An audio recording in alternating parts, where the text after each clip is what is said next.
I've been putting off doing this lecture on the A minor fugue from Book 1. It's just so massive, very intimidating. But when I look at it more closely, it really is one of the most schematic, one of the most diligent, and some have actually said dogged fugue subjects and treatments of a fugue subject that we've ever dealt with in the Well-Tempered Clavier. We're not dealing with a double fugue, we're not dealing with anything out of the subject and its inversion in four voices. The A minor fugue really becomes more of a sonata than the other fugues. And when you think about sonata and fugue form, in this schematic version, it really sort of makes sense. First theme is the subject. Second theme is the inversion. The development, as we'll see, is a series of stretti, pairs of either the subject itself paired at the octave or the fifth with various voices between soprano, alto, tenor, and bass, followed by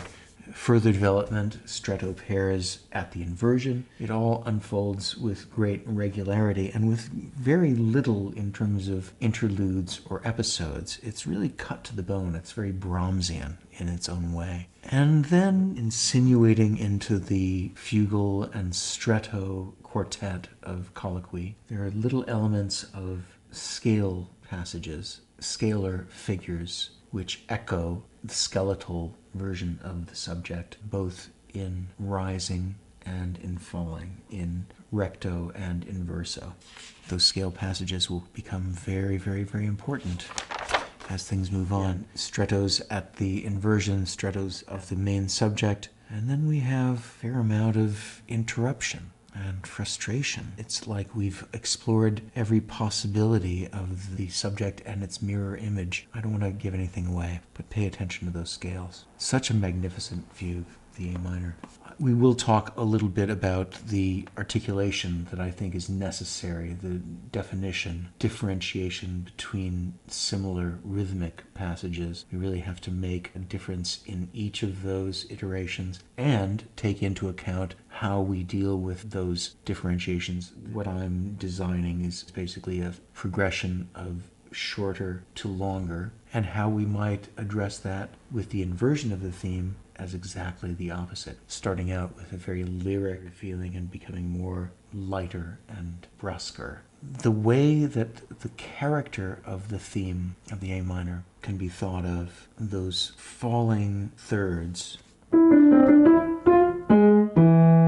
those can really be thought of as fate. When we get to the inversion of the theme, we have to have a different articulative gestalt in order to make that work. We want to bury this one, and here we want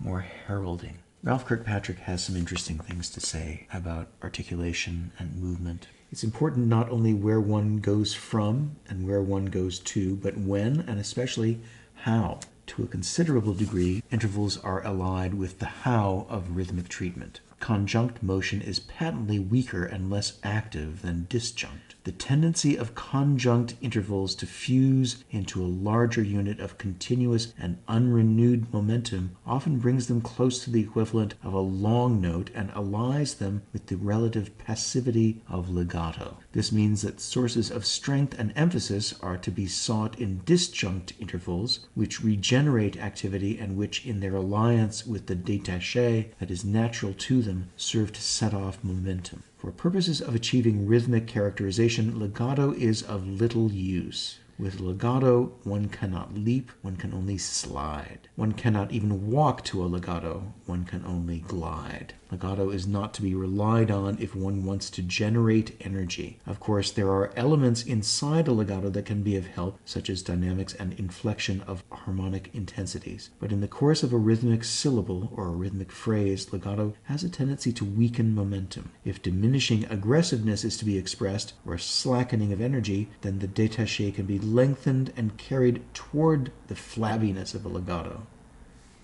Look at this A minor fugue. How massive this is. A true monolith is the A minor in Book 1. Four voices. I've been looking forward to doing this lecture with great trepidation. This is such a monument, this fugue, and yet we discover on closer examination that we are really dealing not with double or triple fugue. We are strictly dealing with a very schematic and very thorough and very imaginative treatment of a fugue subject and its inversion.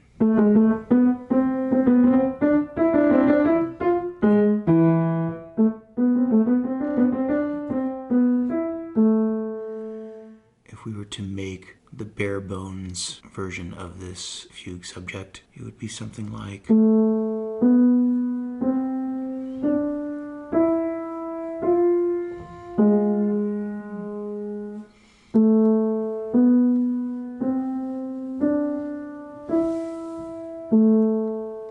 It almost makes one think...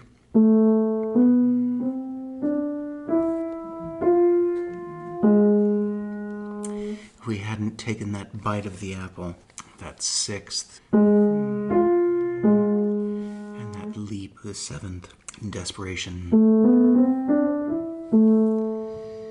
we could have just lived a happy life in a rather mild A minor. But this really is most wrenching, sort of slam dunk, the nails of fate.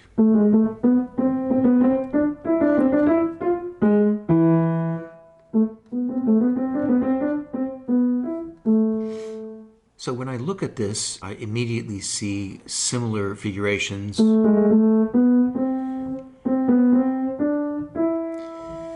And not wanting to treat these figurations similarly, I decided to begin with a generally more detached, and then a slightly less detached, and then a truly sticky legato.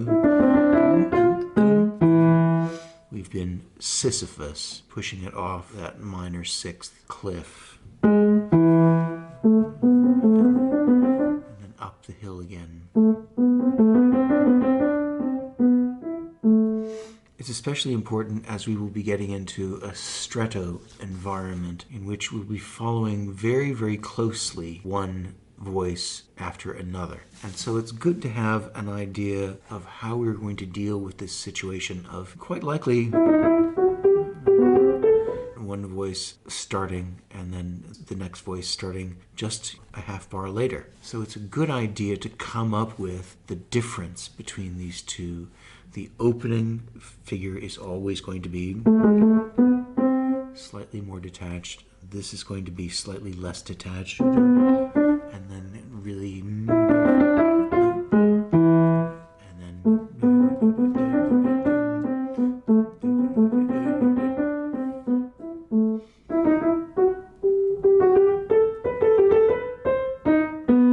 We're also introduced to the counter subject. I think the counter subject is really already in the theme.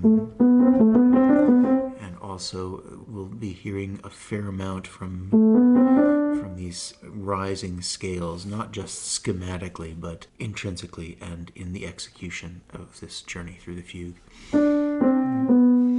These descending 3/8 notes will become this descending motive of the counter subject itself. And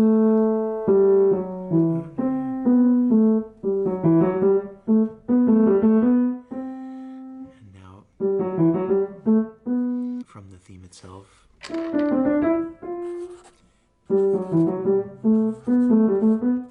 Nothing's wasted in this piece. This is another Brahmsian exercise in miniaturization and motive. True motivic design on a very molecular level, writ on a very large canvas.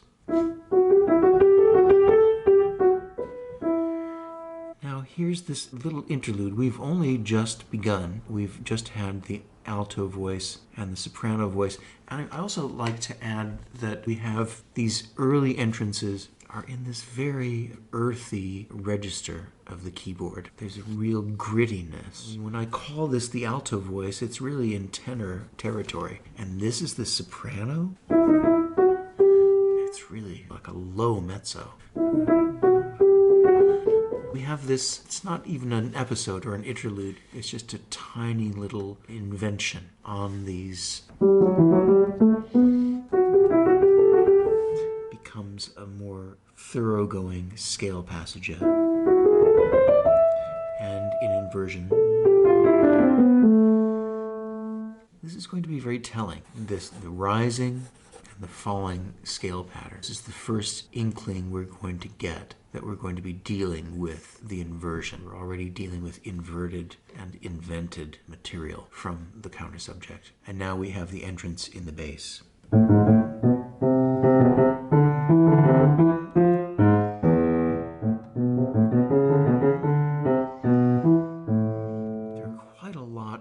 Modal shifts, major to minor, throughout this on a very local and molecular level. It gives it the sense of tension. We always have to be very conscious of when these cross relations can happen. We want to always defer to the main voice itself rather than just kind of give in to this acknowledgement of a very chromatic, creeping texture. We always want to have a very firm sense of how we articulate the counter subject.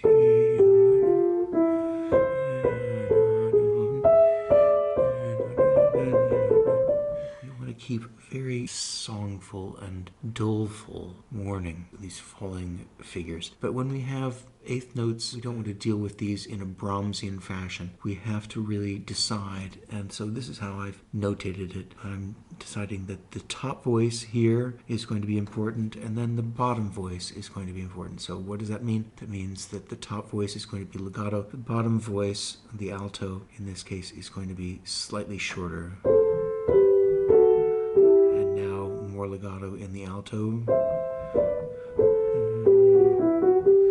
because it goes on. So yes, the entrance in the bass, and then right where we're dealing with this intense counterpoint of sort of an accordion-like contracting and expanding, rising up in the bass, gathering down, caressing in the top voices, rising in the bass, caressing on the way down. And so this is the entrance of the tenor. This is the final entrance. And we've really taken up almost the first page of 6 in very strict announcement of all 4 voices. And now just as expansive, and we will now have an exposition of the inverted version of the subject. It's almost like a sonata. We've had the first page with the subject itself announcing all 4 voices. We will now have the inverted version of the theme also announced in all 4 voices. So it's almost like first theme, second theme, even though they're mirror images of each other, so we can't really call it a double fugue. It's really subject and inversion. In that fashion, I've found that it really does work to do an inversion not only in terms of the intervallic relations, but to, well, for instance, the beginning we decided to do a rather staccato, less staccato, more legato. So why not do the opposite for the inversion's sake? I think it works rather well. In other words, starting out, it's nice to hear the inversion right away in a plaintive announcement rather than, right? I think this is the neighborhood of declaration, and I think the inversion first yielding, legato, less legato, even less legato. And as this was planted in a fateful manner, I think we have to do this as a counterbalance. Hopeful. Fate and hope is the order of the day. We're really deciding at the outset to make this whole traversal of subject and inversion with a strategy of articulation that will suggest also some dynamic niceties as well. But essentially, we're really making it a matter of inversion intervallically and also inversion articulatively. I think that's rather elegant, and it really works. We really want to have the opening very consistent, the second syllable, the repeated 2/16 and 2/8, have to be somewhat contrasting. So yes, more legato, less legato, and then this will come really in handy. So as we're doing this sort of non-legato, it's a perfect opportunity. This is one of my favorite parts of the announcement, the curtain raising on the inversion, because the inversion is accompanied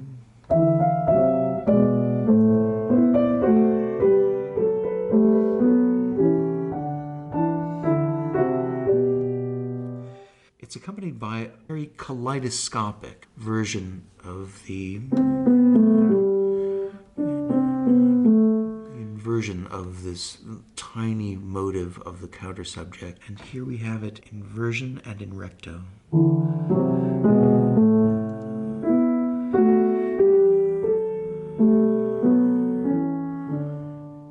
Of it is kaleidoscopic. I see it as not a blossoming, but as sort of an opening facets in a very mirrored sort of way. It's another microscopic, another localized idea of how we're going to be dealing with the recto version of the subject and the inverted version of the subject, and the way that we are now dealing with the counter subject in recto and inversion.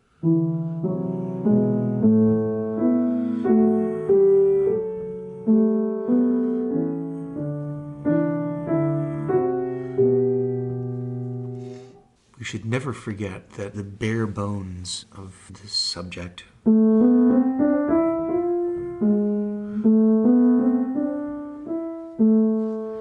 the skeletal scaffolding of this subject, very pure. We have the inversion, now its own exposition in the soprano, and then in the alto, and in the tenor.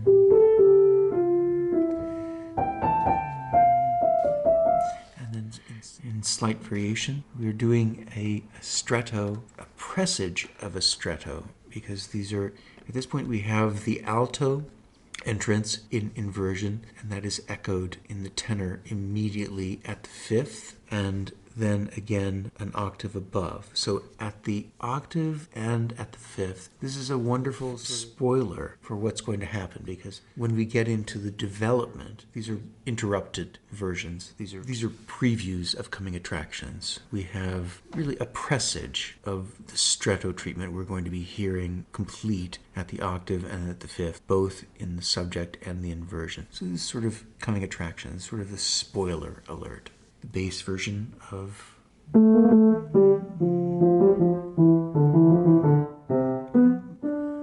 always important to try and keep that hope alive. Very buoyant touch we need for that. It's a stretto-like treatment. We have the alto and then immediately the tenor, a half bar later. The inversion is exposed, but also we're getting a lot of play, presaging of the development section of this fugue. And here we have the development in the form of stretti. The first stretto happens at the octave. And thanks to David Ledbetter, we have the bare bones of this particular stretto we're dealing with.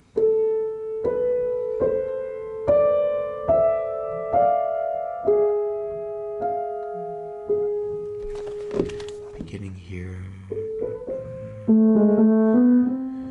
at the octave, and we want to always have in mind when we have two voices in the left hand,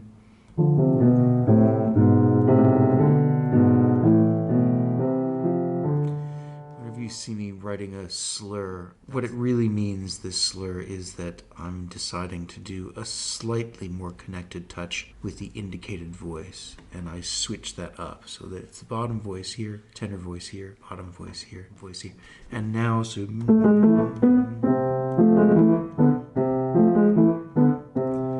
perfect opportunity to have that contrast.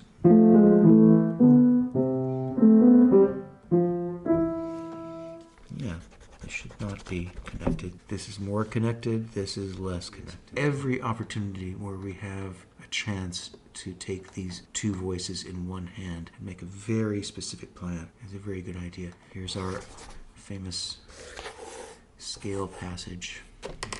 I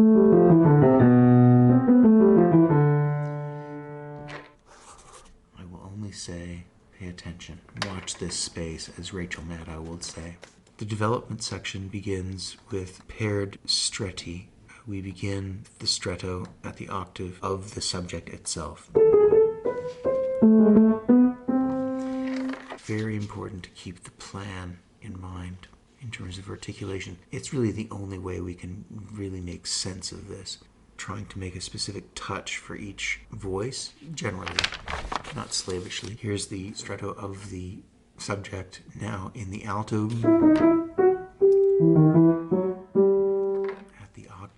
it's very important to keep the integrity of the touch. It's going to come in very handy. We have tiny versions of the subject, a nice interplay, a nice choreography.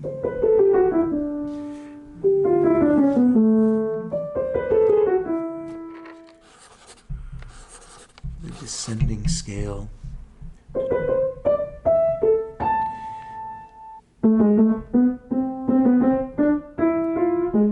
Stretto at the tenor and the alto, so the middle voices. So we can have a little bit of invention on the theme in the upper voice. And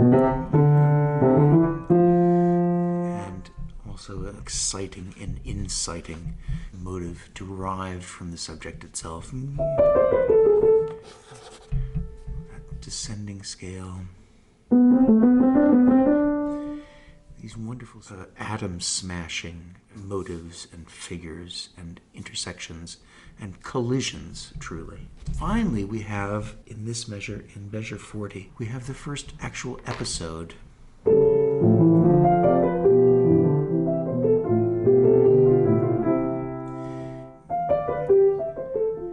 In a sequence. Our old friend from measure 7, our rising scale pattern. We've had a lot of falling scale patterns.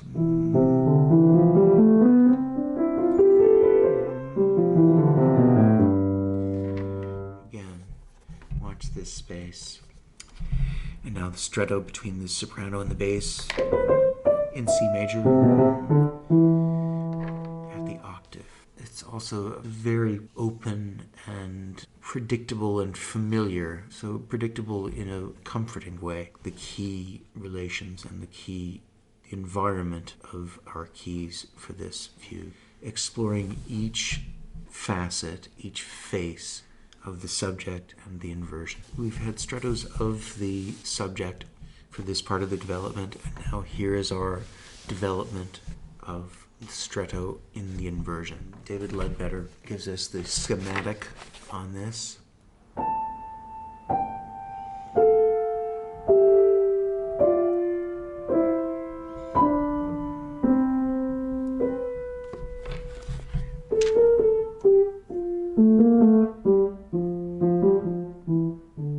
Stick to your guns with the articulation, because that's how we're going to have transparency here. So now we have inverted stretti, bass and soprano, and now the inversion at the soprano and alto, so cascading effect. And in like fashion we have,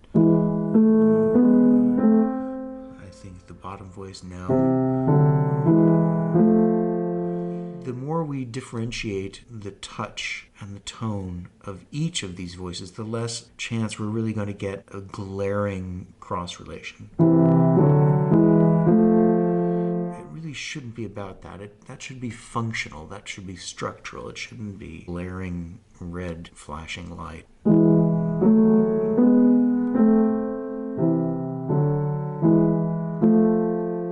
I'm deciding that that's the arrival I want to hear, not that's what we were expecting.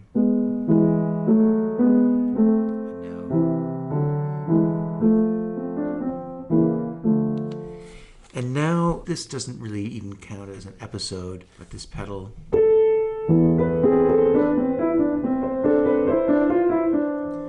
aspects of the counter subject in inversion and in recto. Just a little bit of invention. Scalar invention, very, very important. There's an emphatic moment here. Stretto at the unison.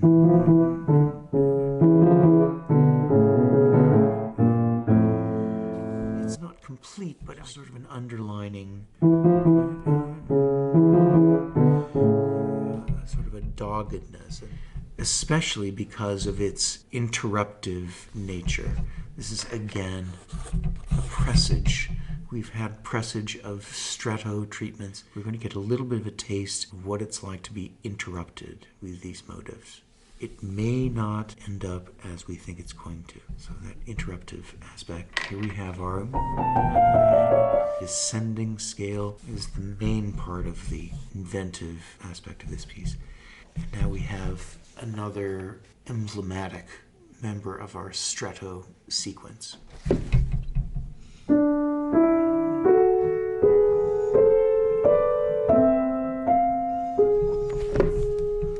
A mini recapitulation.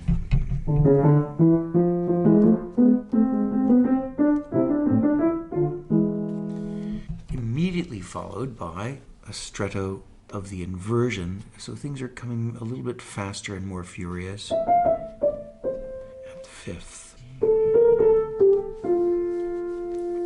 These are complete versions of the inversion at the fifth, the soprano and the alto voice. I like when they start bunching up like that, because that's going to give us another opportunity for that Brahmsian sense of moving in thirds. It's a really delicious moment.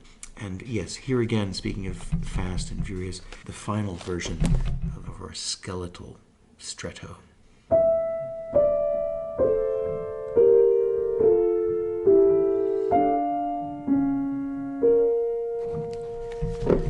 So that only happens 4 measures later. So that stretto happens right there between the soprano and the alto at the fifth, and that goes right into the second episode. Again, a sequence.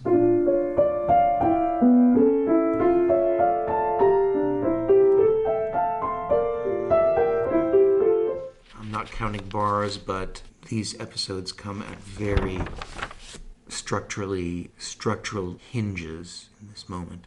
So we're obviously getting into the final stretch. So as the one episode happened at the end of the initial flurry of developmental stretti, now this episode 2 ushers in the coda, which will be a completely different treatment of the material so far.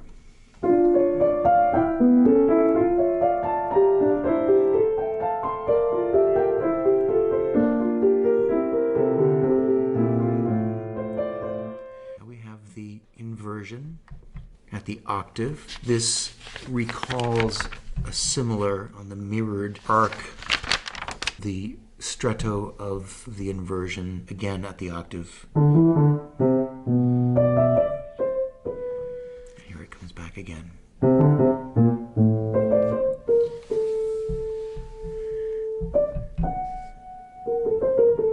And so now all of these strettos that we're ending with from here on, from this pedal,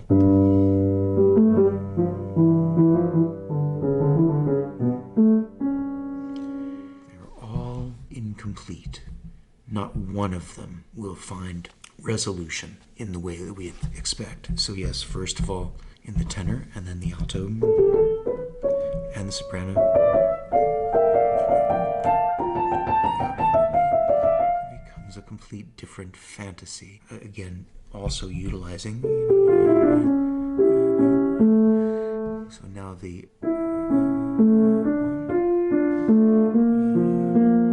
development and augmentation of our descending scale passage in the counter subject becomes a more chordal. The soprano voice is extended in its own new fashion.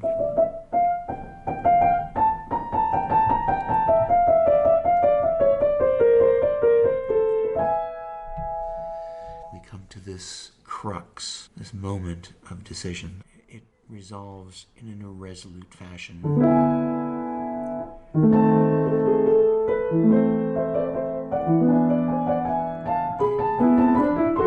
And here's our friend, scale.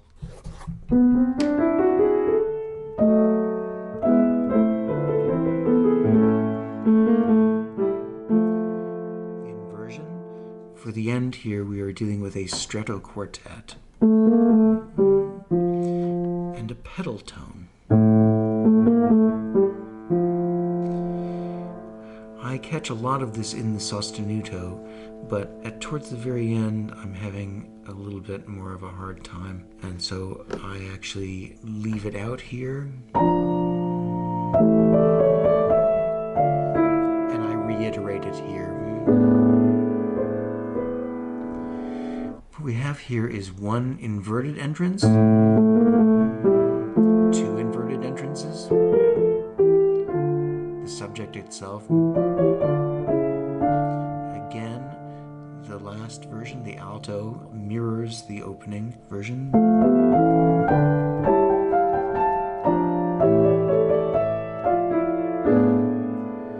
And now watch this very carefully. Do you remember our old friend, the scale passage from measure 7? That innocuous, innocent little invention? It's now going to be the final version of the theme.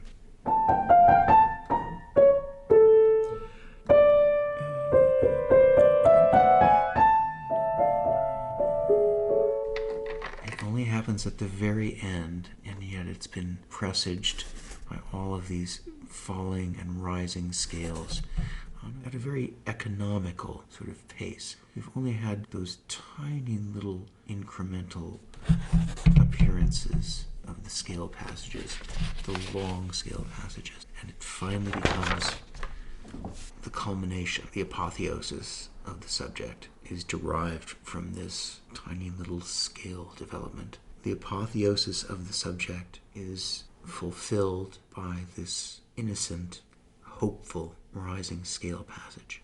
We've been dealing with, and its inversion. And now here it is in its final apotheosis version.